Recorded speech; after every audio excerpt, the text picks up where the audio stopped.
chamo para a nossa roda de conversa o Ronaldo Carmona, que é Senior Fellow do SEBRE, professor de Geopolítica da Escola Superior de Guerra. Ronaldo, bem-vindo mais uma vez aqui ao Mercado Aberto.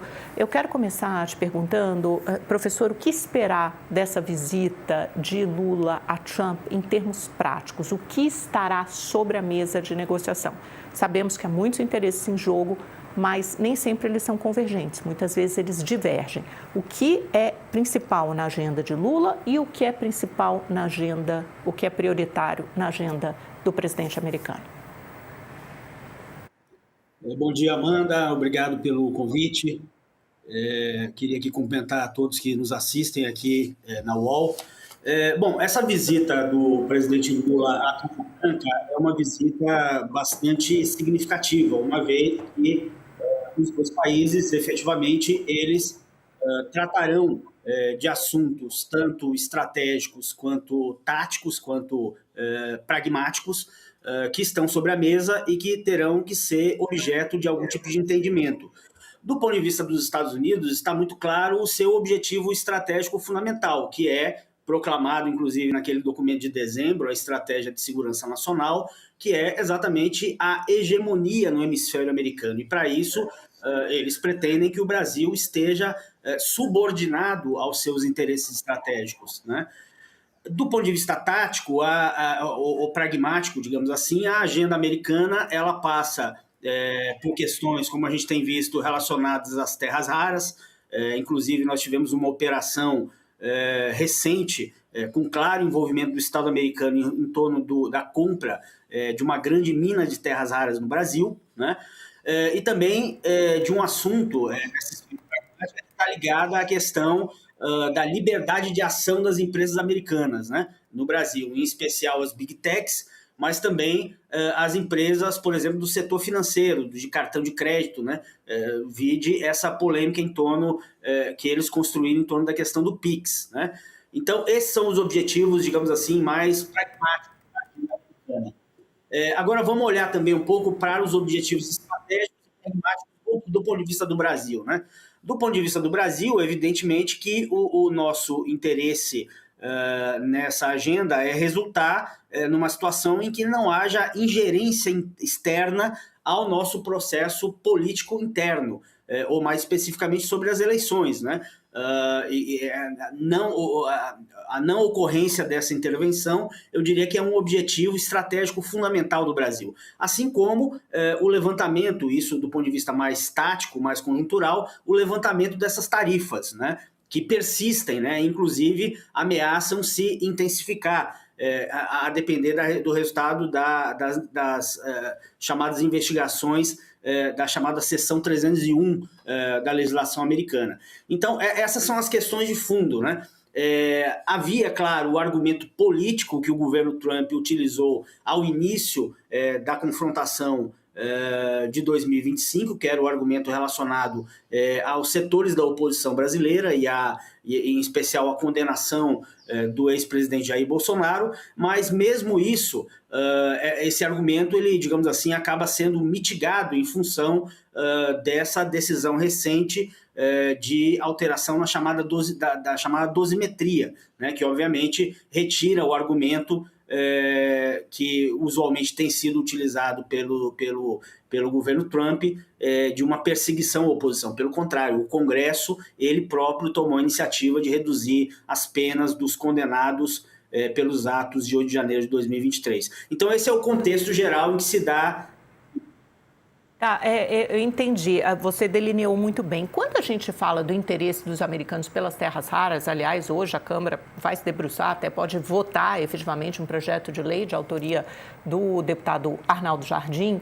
O que eles querem exatamente? Eles querem algum tipo de acesso privilegiado, algum acordo que favoreça os interesses americanos? Na prática, o que eles podem propor e como o governo brasileiro vai responder, encarar essa questão?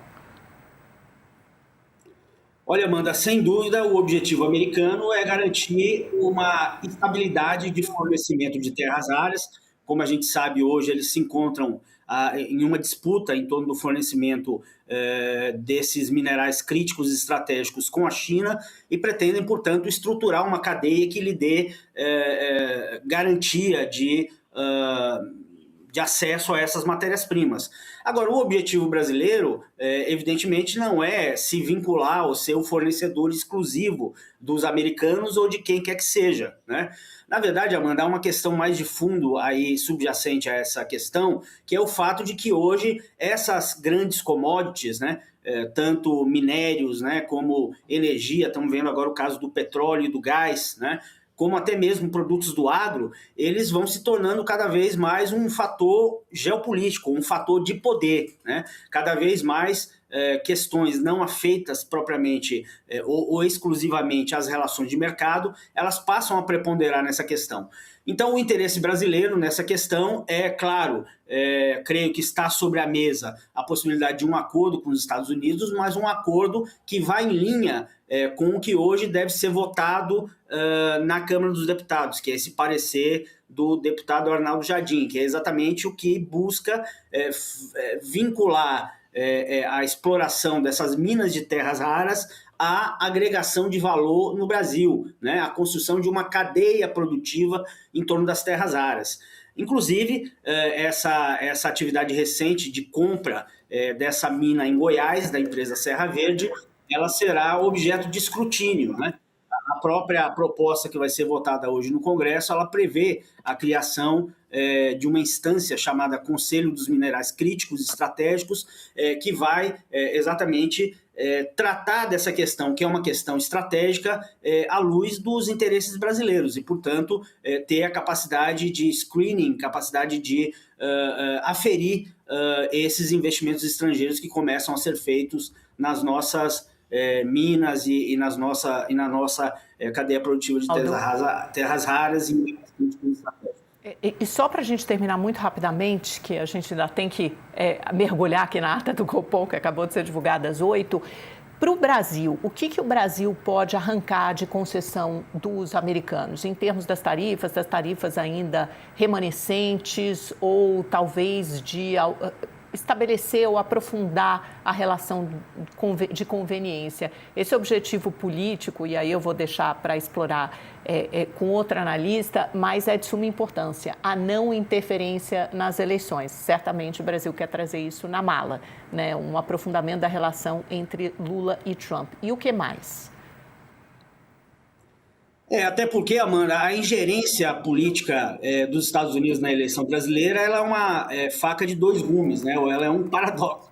Ao mesmo tempo em que supostamente pode buscar apoiar a oposição, mas, por outro lado, como a gente viu nos eventos de 2025, ela reaviva, digamos assim, um sentimento brasileiro contra o intervencionismo estrangeiro, né? Então, certamente isso os americanos também têm em conta. Assim, do ponto de vista dos resultados concretos, claro que o Brasil está aberto às negociações em torno da questão dos minérios, ou mesmo em relação à questão do crime organizado, que nós não falamos aqui, mas no qual o Brasil tem uma agenda positiva a respeito. E do ponto de vista brasileiro, evidentemente que nós queremos a normalização das relações, a não interferência e, sobretudo, o fim dessas tarifas abusivas. Até porque, Ronaldo, vamos lembrar que os Estados Unidos têm um superávit com o Brasil. Exato. Deixa eu só te interromper, que esse do crime organizado é muito importante, de fato a gente não tocou. Então, rapidamente, por que para o Brasil é importante que organizações criminosas não sejam consideradas como grupos terroristas? O que isso pode acarretar em termos de violação de soberania ou até de interferência, algum tipo de prejuízo econômico mesmo para o Brasil? Olha, Amanda, essa é uma carta na manga que o governo Trump tem nessas negociações com o Brasil, que é exatamente essa ameaça de declarar essas organizações criminosas brasileiras como terroristas, e disso advir uma agenda ainda mais intervencionista, né? Então, o Brasil tenta se resguardar disso exatamente tomando a iniciativa. O Brasil propôs uma agenda aos americanos em torno de questões subjacentes ao crime organizado, ligada à pauta bilateral, por exemplo, questão de lavagem de dinheiro ou questão de tráfico ilegal de armamento. Então, essa é uma questão que, embora os americanos tenham como essa carta na manga para uma agenda mais intervencionista, da parte brasileira também se busca exatamente enfrentar a questão no nível de uma agenda positiva dos Estados Unidos.